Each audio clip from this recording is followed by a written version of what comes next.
High! তো আবারও চলে আসলাম তোমাদের সাথে একটা ভিডিও শেয়ার করতে। প্রায় অনেকদিন হলো তোমাদের সাথে সেরকম কোনো ভিডিও শেয়ার করে ওঠা হয় না। তো মিশো থেকে কিছুদিন আগে একটা বেডশিট অর্ডার করেছিলাম, সেটারই রিভিউ তোমাদের সাথে শেয়ার করছি। তো আমি বাড়িতে ছিলাম না, তাই পার্সেলটা আমার বোন রিসিভ করে। তো বাড়িতে এসেই আমি পার্সেলটা মানে আনবক্সিং করতে বসে গেছি, আর তোমাদেরকে রিভিউ দিতেও বসে গেছি। তো দেখো, আর এই বেডশিটটা তো তোমরা জানোই কিছুদিন আগে কতটা ভাইরাল ছিল, আর তখন দাম ছিল ওই 550 মতো। তো আমি ভেবেছিলাম কিছুদিন পর নেব, যখন দামটা একটু কমে যাবে। আর মিশোতে কিছুদিন আগে সেল চলছিল, তাই আমি ওই 334 টাকায় পেয়ে গেছি।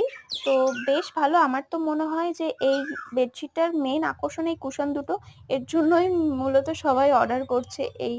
তো যাই হোক, আমার তো বেশ ভালো লেগেছে, আর কালারটাও খুব ভালো। মানে কালারটা আমি ভেবেছিলাম প্রপার হোয়াইট কালার হবে, কিন্তু আসলো যখন তখন দেখলাম যে প্রপার হোয়াইট কালার না। মানে তোমাদের ফোনে দেখে মনে হচ্ছে হোয়াইট কালার, কিন্তু ওই অফ হোয়াইট কালারের মতো।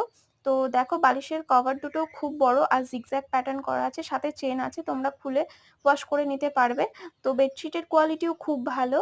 তো কটন তো বলবো না, বাট মোটামুটি কাপড়ের কোয়ালিটি খুবই ভালো। তোমাদেরও যদি পছন্দ হয় তোমরা কমেন্টে লিংক লিখে যেও, আমি লিংক প্রোভাইড করে দেবো। আর তো চলো, কেমন লাগলো আজকের ভিডিওটা অবশ্যই কমেন্ট করে জানিও। তো চলো, টাটা, দেখা হচ্ছে নেক্সট ব্লগে, বাই।